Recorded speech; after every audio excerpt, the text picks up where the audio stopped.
steel rang once, high and bright, then dragged into a growl as two blades scraped each other hard enough to spit sparks into the sand.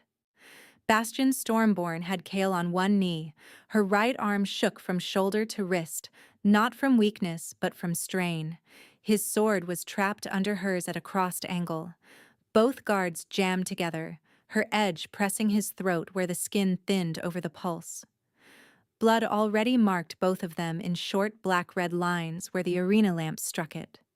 The crowd made a low noise that was not cheering, not panic, but that layered intake people make when a knife hangs over a final inch. He looked up at her with his mouth open to breathe, not to plead. She could smell the iron of his sweat, the sour copper of cut lip, the bitter smoke from the oil pits around the circle. His left hand was flat on the ground, fingers spread, palm grinding into grit for leverage he did not have. Her knee pressed his sword arm, her lungs pulled like bellows. The point under his chin needed a nudge no longer than a thumbnail. "Finish!" someone shouted from the benches. The word bounced off stone and came back in pieces. Bastion's jaw locked, tendons stood out along her wrist. She could feel, through the metal, the tiny shivering resistance of his heartbeat. If she pushed now, she ended the claim, the argument, the watching eyes, every name they had called her since dawn. If she pushed now, she also ended him. She did not move. The hesitation was not mercy falling from the sky. It was earned, built from one day's wound stacked over 4 years of swallowed rage, from the exact memory of a hand stopping short at her wrist, from a man who had said he wanted her and not her obedience, from a sister's voice reading 700 silver marks aloud like a sentence, from a hound's nose pushing a cell door as if iron were cloth. Her blade shifted one fraction to the right. Then she snapped her wrist and struck his hilt, not his neck. The sword flew from his hand, clattered 3 paces away, and spun to a stop in the blood-dark sand. The arena exploded. One day earlier, in the year 826, the Hall of Cinders smelled of polished cedar, old ash, and too many bodies crammed into stone that held heat. Bastion stood below the dais in a plain dark coat, where the Stormborn sigil had once sat. The stitching there had been cut out so cleanly it looked like a healed wound. At the threshold below the dais, her left hand rested on Morrow's neck, fingers sunk in thick scarred fur behind his ear. The hound's right flank carried a pale rope of old damage, and one ear had a notch bitten out from a winter fight years back. He leaned against her shin with patient weight, gaze fixed up the steps. On the high platform, High Justiciar Edric sat beneath the cinder-etched charter tablet, both palms on the armrests carved with scales and crossed blades. To his right stood Cale Varen in black formal leather with his house clasp at the throat. To his left, Ilya held a sealed tally ledger with red wax still unbroken, knuckles white around the edges. The bell struck once. A clerk in gray read the petition in a voice that tried to be neutral and failed at the word coercive. Edric raised 2 fingers and cut the reading short. "Witnesses present?" 100 people answered with the scrape of boots and murmured assent. Bastion kept her eyes on the justiciar, not on the benches where old comrades from her training years stood with arms crossed, not on the lords who had called her reckless when she was 17 and dangerous when she turned 20. Edric's gaze moved first to Ilya. "Read the debt value." Ilya broke the seal. Wax snapped. Paper crackled loud in the hall's hush. "Blood claim tally, duly witnessed, standing value 700 silver marks." Her voice did not shake. "Attached penalties for refusal remain in force under charter unless claim is contested in proper right." 700. The number landed like a hammer, enough to strip a household to beams. Bastion heard someone in the back whisper, "He has her." Another voice answered, "He has her house." Cale said nothing. His jaw flexed once. Edric looked at him. "Do you assert the claim is filed?" Cale answered, "I do." The sound of Morrow's growl started low in his chest. Bastion pressed her hand harder into his ruff, and the growl subsided to breath. Under the charter tablet, Edric stood. He did not descend from the dais. By the Charter of Cinders, Article of Blood Dues, and Household Surety, this claim is upheld pending contest.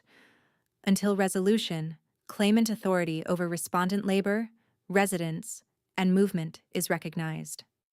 The word authority hit harder than debt. Bastion's shoulders did not move. Inside, her pulse thudded against old scar tissue near her collarbone where a training blade had once slipped. 4 years since she had fought before witnesses. 4 years of being told to wait, to make herself smaller, to stop giving enemies a stage. 4 years since her rank as Blade Heir had been stripped after a border riot, she had ended the wrong way. Effective, unlawful, unforgettable. "Do you submit?" Edric asked. He asked it the way one asks weather, as if clouds decide themselves. Bastion turned her head toward Cale then, finally. His eyes met hers and held for one breath. No triumph, no apology. Just calculation sealed behind controlled breathing. He could have spoken there. He could have softened the blade he had just set against her throat with one line, one reason, one visible crack.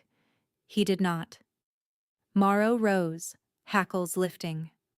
Bastion slid her fingers down to his collar and kept him in place. "I acknowledge your ruling," she said to Edric, each word clean as a cut. "I do not submit." Murmurs broke and rolled over each other like surf against stone benches. Edric's mouth thinned. "Then your options are immediate surrender terms or petition for contest right by combat, to be held at first legal hour." "First legal hour is dawn," Ilya said quietly. Not to Edric, not to anyone. It was a fact and a warning. Bastion took one step forward, boots thudding on the hall's black tile in a rhythm everyone could hear. "I petition trial by combat under the Charter of Cinders, witnessed here, now." The words came from the charter text carved above Edric's head, and the hall reacted because everyone knew Edric had to honor them. Edric's brows drew in. "You have not fought in public in 4 years. I have not needed your crowd in 4 years."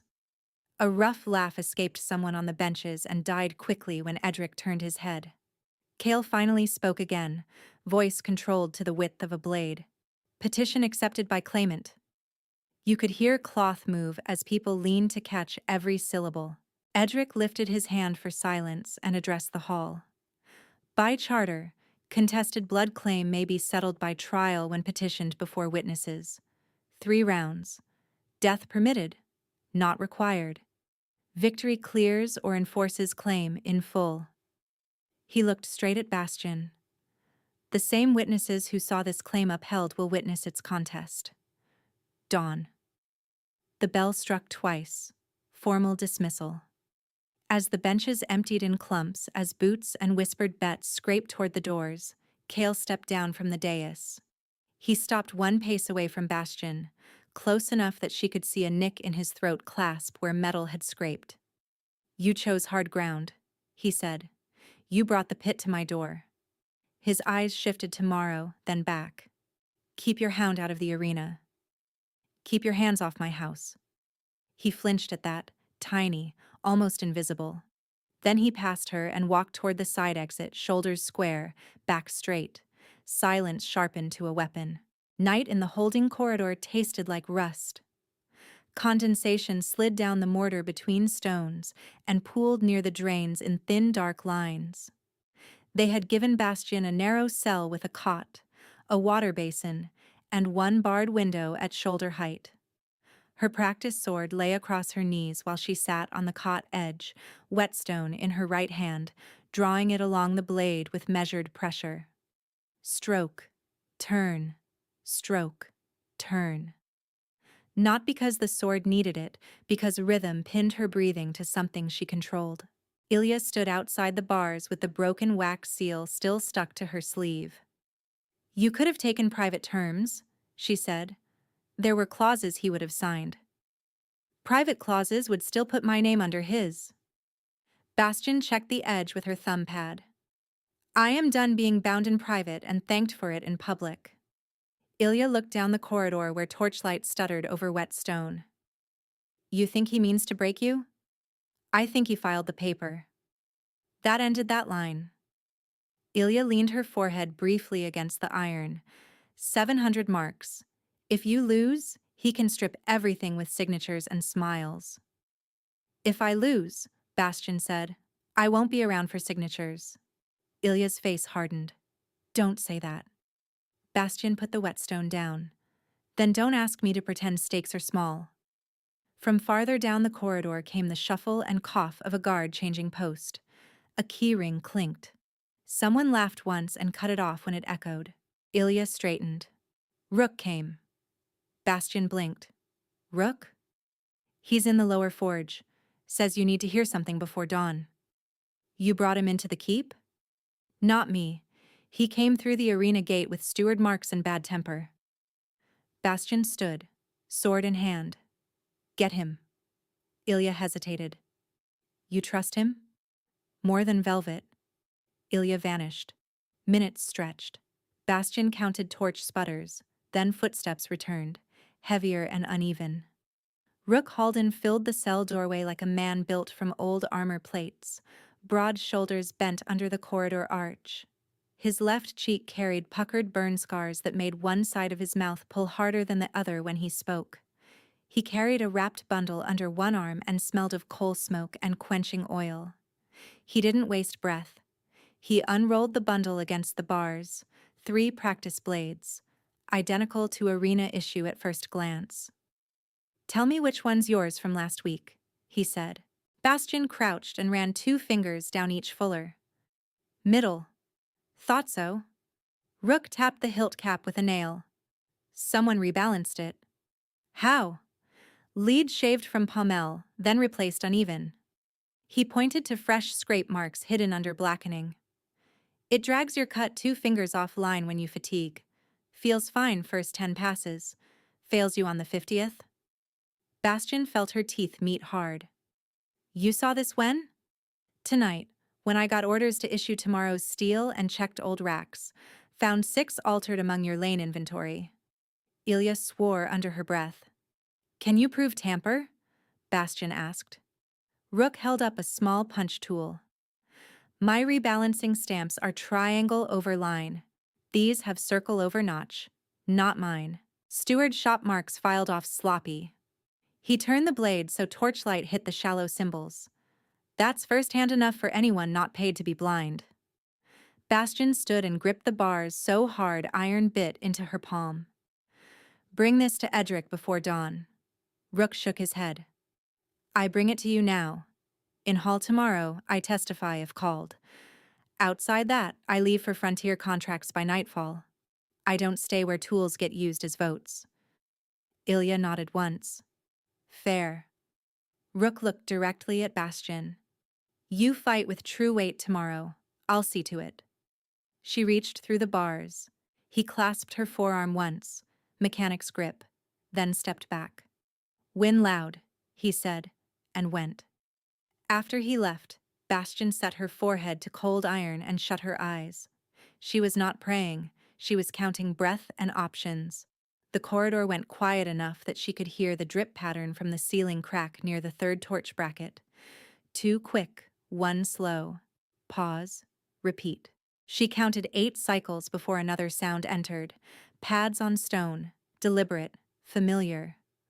Morrow appeared at the corridor mouth with a rope still trailing from his collar, snapped at the frayed end. He trotted straight to her cell and shoved his muzzle between 2 bars until his whiskers flattened. Ilya laughed once, wet-eyed and angry at herself for it. He broke kennel latch again. Bastian dropped to her knees so fast the cot frame rattled. She wrapped both hands around his face and pressed her brow to his. His breath was warm and smelled of meat scraps and straw. He whined, low and urgent, then licked the blood from her palm where the bars had cut her. There you are, she whispered. Morrow's tail thumped the stone 3 times. At the far end of the corridor, bootsteps halted. Kale stood in shadow beyond the torch's full reach, one hand on the archway, the other hanging open at his side. No guard flanked him. He did not cross the threshold. Ilya stiffened. "No private audience," she said sharply. "Not with petitioner confined." "Then keep the bars between us," he answered. Bastian stayed kneeling, one hand on Maro's collar now, grounding herself on thick fur and bone. "Speak where everyone hears." Kale stepped into the light. A shallow cut marked his cheek, fresh enough to shine. "I asked Edric to assign unaltered steel. You knew about tampering?" "I suspected after your training records shifted." "You suspected and said nothing." His jaw worked. "If I had spoken before finding proof, his stewards would call it interference and void the contest." Edric voided 3 verdicts in the last 2 years for noble coaching from either side. Ilya narrowed her eyes. "Names?" Kale glanced at her. "He named none publicly. He repeated the principle to me in his chamber an hour ago. Any nudge from titled hand rots the result." His words. Bastian stood slowly, every muscle tight. "So you filed a claim, watched me dragged in chains of law, and held your tongue to protect process. To protect the only ruling that would hold." She stared through the bars at him long enough that the torch hissed twice. "You mistake me for a piece on your board." "No," he said, and the word cracked. "I am trying not to lose you to technicality." Silence pressed in, thick with old want and fresh fury. Maro turned his head from one to the other, ears up, nose twitching. Bastian's voice came low. "You don't get to say lose like you own the right?" Kale took a breath and looked at the hound, then at the blood on her hand, then back to her eyes. "Tomorrow decides more than paper. Tomorrow decides whether I carve your name out of my life or keep it where it already sits." He flinched again, smaller than before, then nodded once. "Dawn, then." He left with measured steps that sped only when he reached shadow. Ilya exhaled like she had been holding air for a minute. "If he were anyone else, I'd call that manipulation." "He is anyone else tonight," Bastian said. "Tomorrow we see what he does when there is nowhere to hide in the ring." Maro leaned against her legs until the shaking in her hands stopped. In the hour before dawn, they moved her from holding to the pre-fight chamber behind the eastern gate. The room was narrow, all stone and wooden pegs, with a brass basin on a stool and 3 wrapped grips laid out by size. Her armor hung from a hook. Boiled leather chest, vambraces, thigh guards scarred by old cuts. She dressed herself without help, buckling each strap to the 3rd hole she trusted for movement and breath. Outside, the arena crowd gathered in layered sounds, vendors banging cups, gamblers arguing odds, children shrieking until hushed by elders. Morning light leaked through high slats in pale bars that cut across the floor. Bastian flexed her fingers, rolled her neck, and tied her hair with a strip of black cloth. 4 years since last public bout meant 4 years since she had measured herself against an opponent with witnesses counting each hit. Her muscles remembered sequence. Her skin remembered noise less kindly. The door latch clicked. She reached for her sword, then stopped when she saw who entered. Kale came alone, unarmed, wearing only a dark tunic and travel cloak. He closed the door behind him but kept his back to it, hands visible. "This chamber is mine," Bastian said. "For 1 minute," he answered, "then yours again." She laughed without humor. "You count now? I count everything." "Then count this as my warning." He took 1 step forward and halted beyond arm's reach. A shallow bruise purpled along his jaw where someone had struck in training, or perhaps in anger.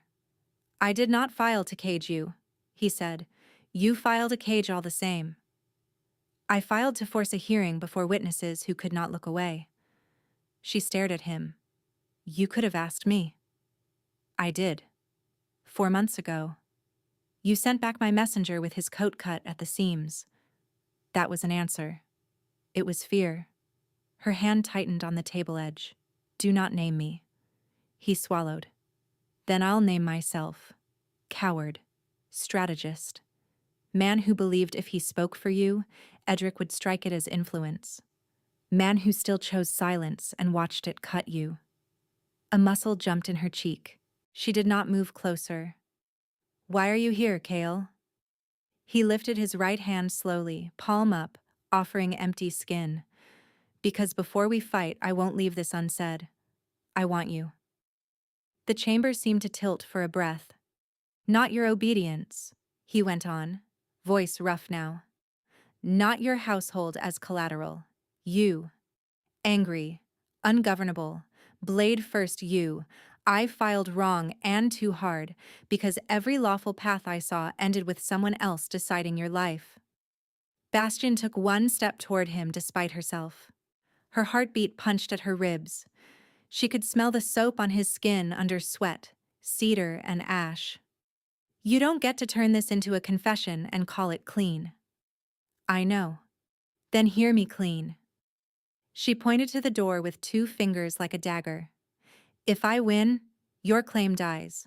If I choose any alliance after that, it is sworn by terms I speak, in public, with no private leash. He nodded immediately. Yes. No more silence as strategy when I am the one paying for it. Yes. No filings over my head, ever. Yes. Her voice dropped lower. Say it again when Edric asks. I will. He exhaled, and for the first time his composure cracked wide enough for her to see fear underneath. He took one more half step, stopped when her shoulders tensed, and reached, not to grab, not to own, toward her wrist. His fingers hovered a thumb's width above the pulse point, close enough that heat bridged the gap. Then he curled his hand into a fist and let it fall. The almost touch hit harder than contact. A horn sounded outside, long and low. First call to ring. Kale opened the door. 3 rounds, he said.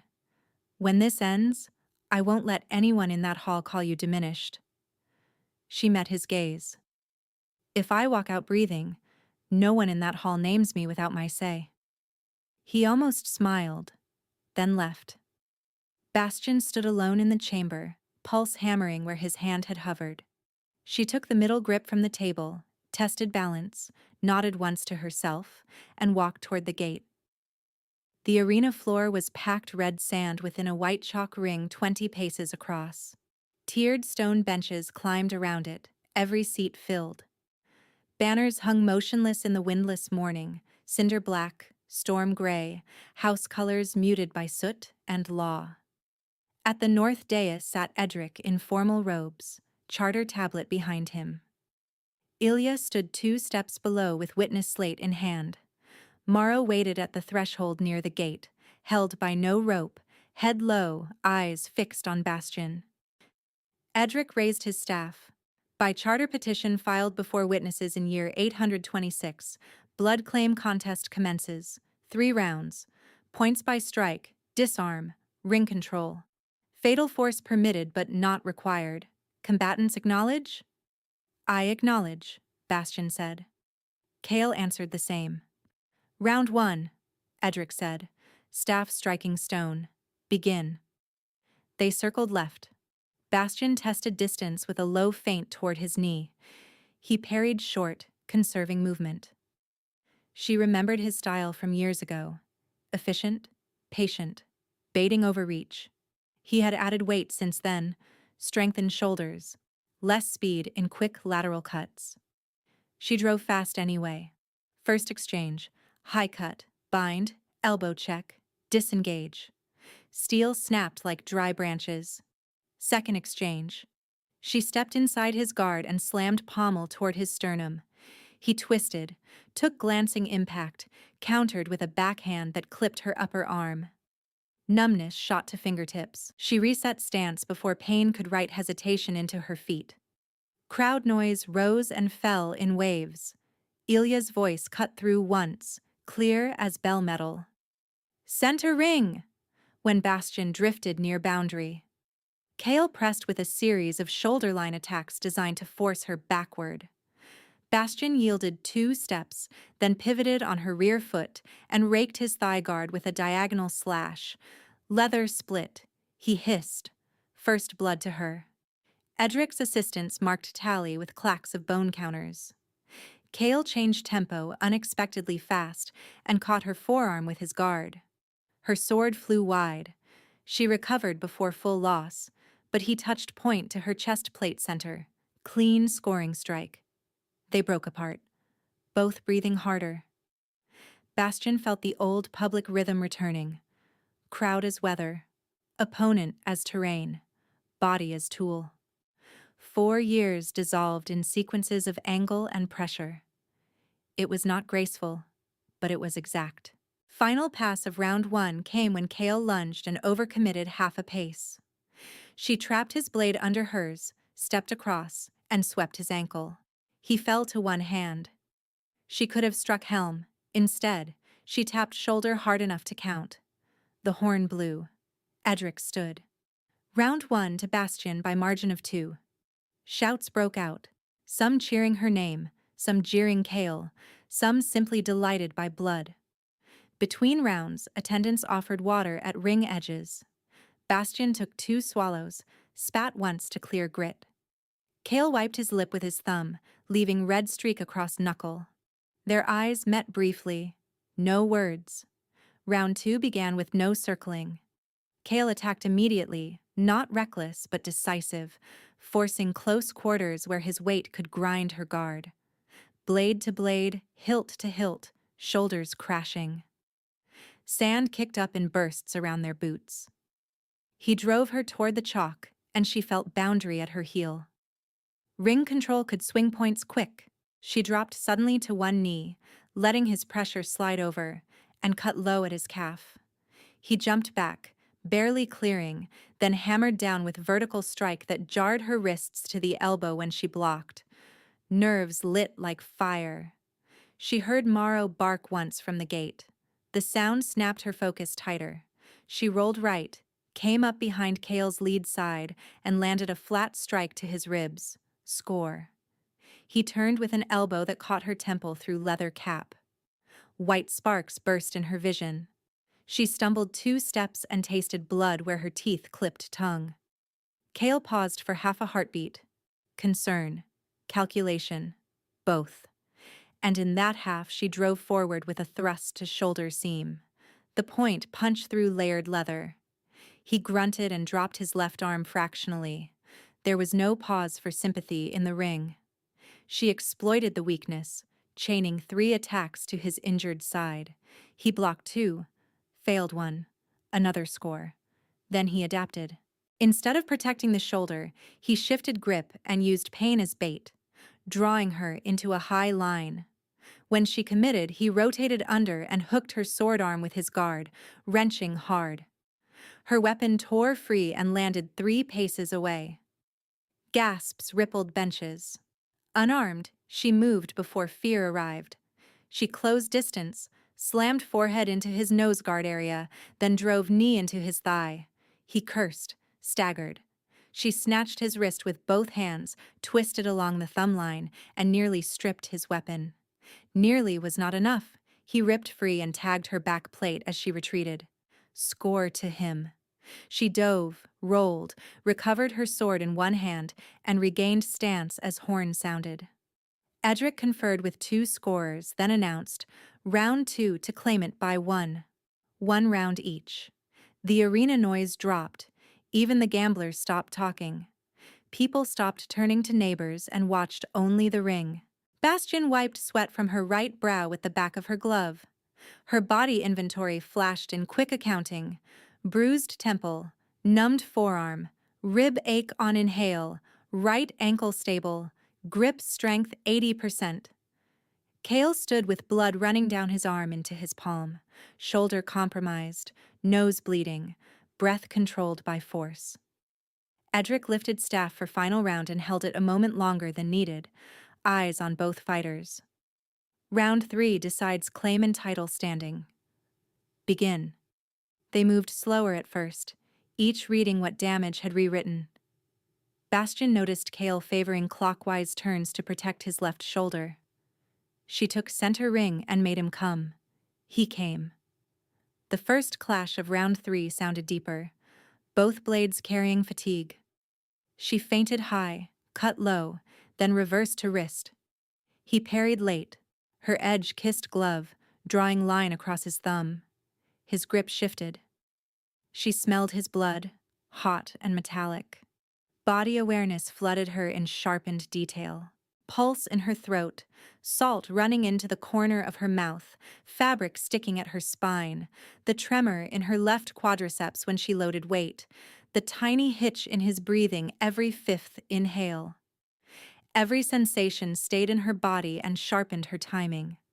He pressed with short chopping strikes designed to batter through tired arms.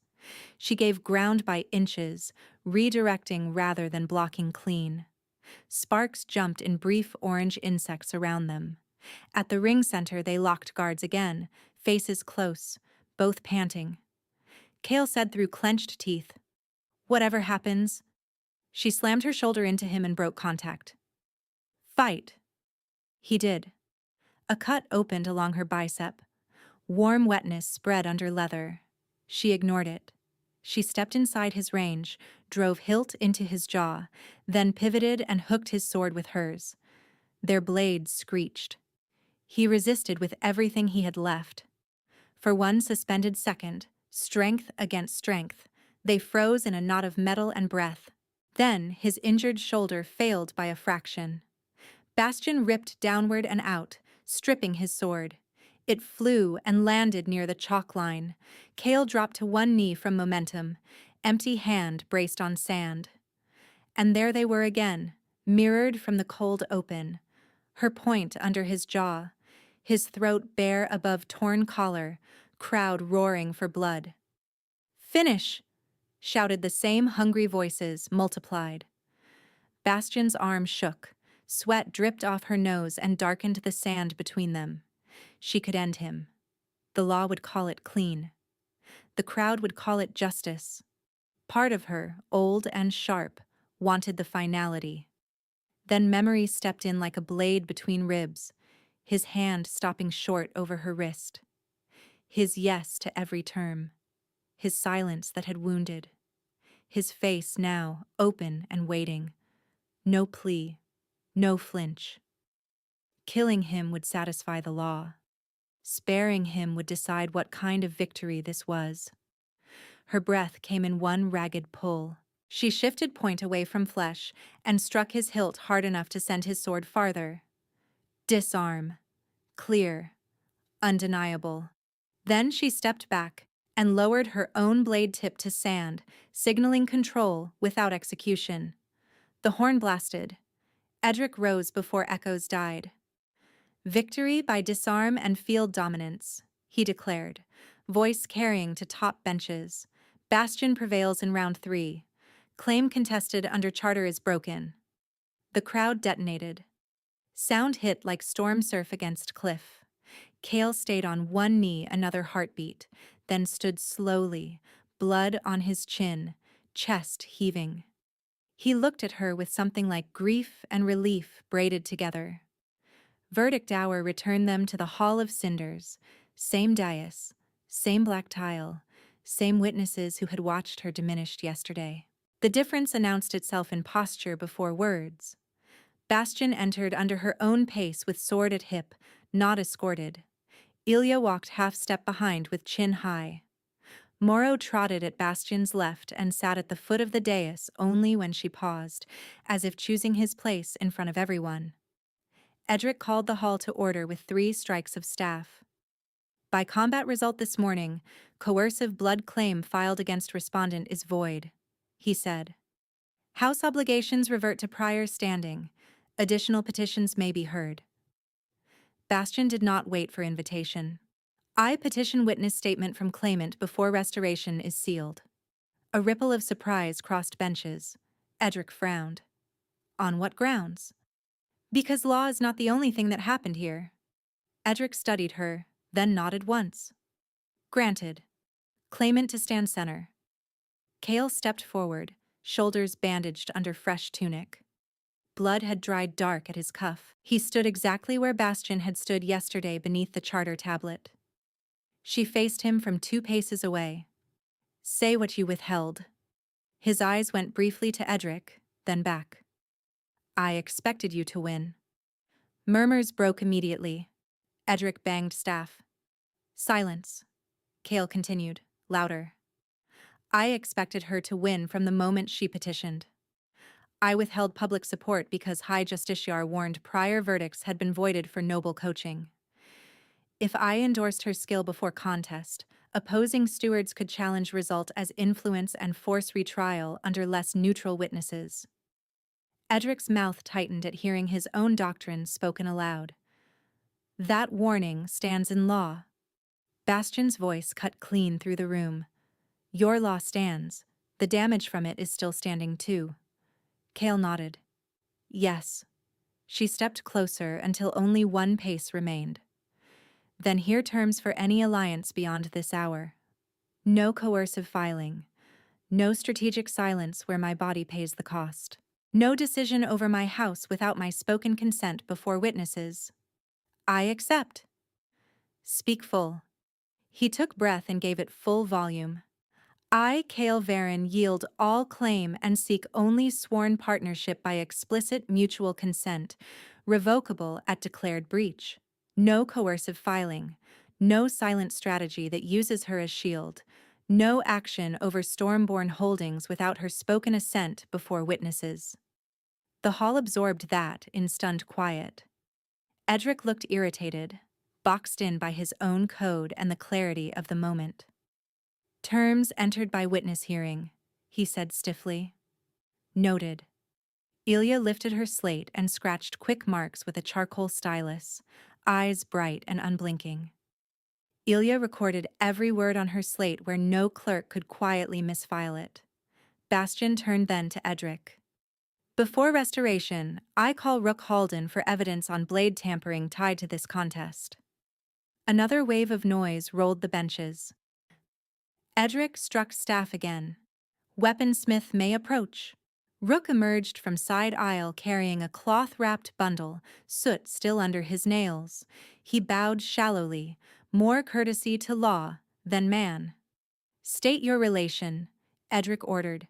"Arena weaponsmith under steward contract, leaving post tonight for frontier work," Rook said. "Present evidence." Rook unwrapped the 3 practice blades and laid them on the lower step. He pointed to marks with thick, blunt finger. These 6 from Stormborn training lane were rebalanced with unauthorized cuts. "See filed pommel, off-center weight. My shop stamp is triangle over line." He tapped one. "Tampered blades carry circle over notch and filed off steward mark. First hand seen by me, corrected by me before dawn issue." Edric leaned forward despite himself. Could this have altered contest readiness? "Yes," Rook said. "Would drag cuts offline when fighter fatigues. Designed for late fight failure." A hiss of anger moved through the hall like wind through reeds. Bastian did not look at the benches. She watched Edric. "Your right was nearly staged." His nostrils flared. "Steward office will answer." "Name censure," she pressed. He hesitated 1 heartbeat too long, then spoke as if swallowing nails. "By authority of this bench, arena stewards are censured publicly for compromised armory oversight. Immediate audit of weapon stores and removal of current quartermaster pending inquiry." Rook gave a grunt that might have been satisfaction. "Good enough for men who still have contracts," he said. "Not enough for me." He nodded once to Bastian. "My road's east by noon." "Go with both hands," she replied.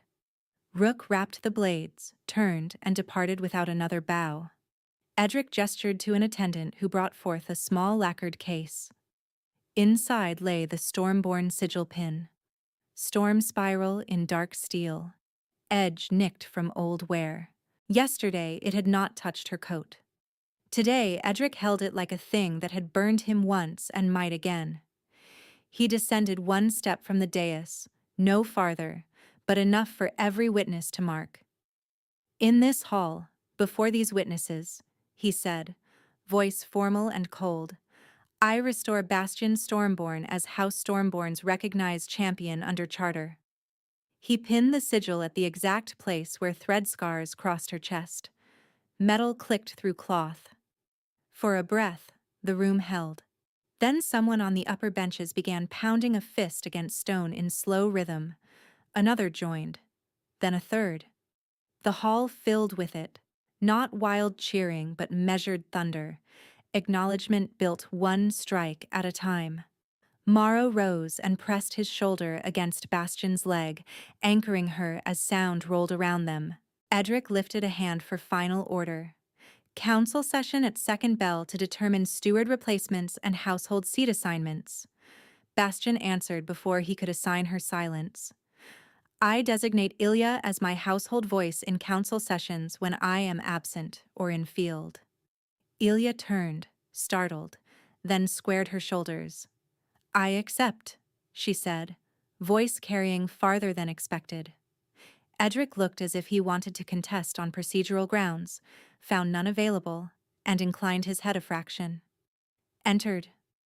Kale stepped back to give Bastion center space without being told.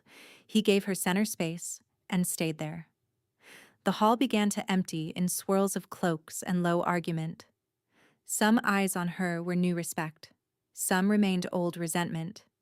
None could claim she had hidden from witness. At second bell, council benches formed a rough horseshoe below the dais.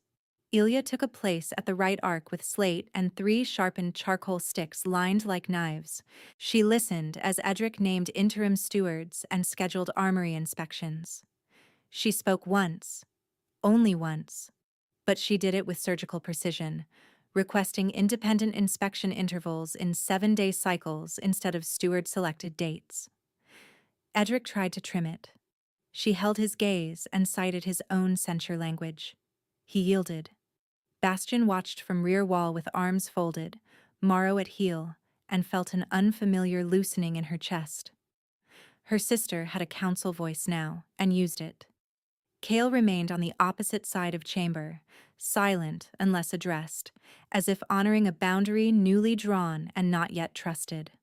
When session adjourned, he crossed the floor only after Ilya left first. No filings, he said quietly. No speeches over you. I start there. Start farther, Bastion replied.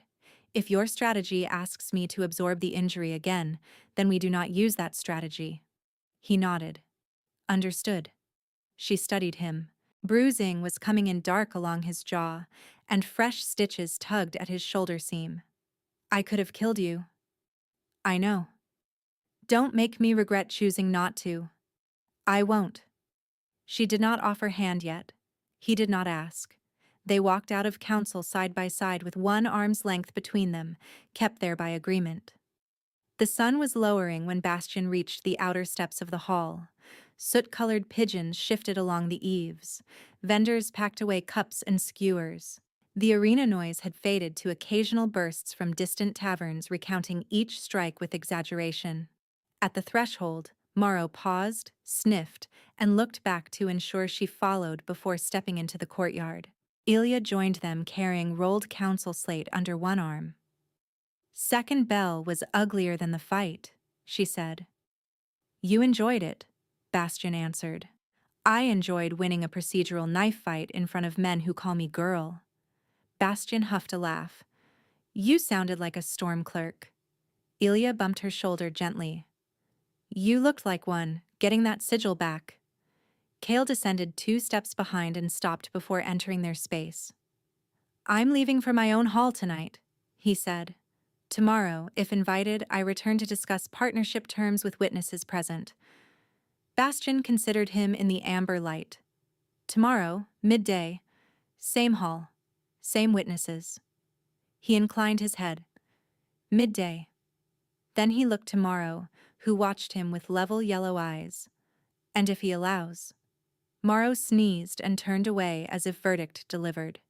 Kale almost smiled, then took his leave down the west path, cloak catching evening wind. Bastion stood on the top step until he disappeared around the cinder wall. She had won by controlling her hand at the last inch, and she intended to remember that choice. Ilya leaned on the rail. Are you all right? Bastian rolled her shoulder where bruises were hardening and winced. No, yes. Give me both until morning. Done. They walked home through streets lined with forge smoke and cooking onions, past children practicing stick duels in alleys, and elders arguing over whether disarm should score higher than blood. At their door, Bastian hung her sword on its peg by the hearth, rather than on the travel rack. Temporary, maybe. Honest for tonight. Moro circled twice on the rug and dropped with a groan, head settling against her boot.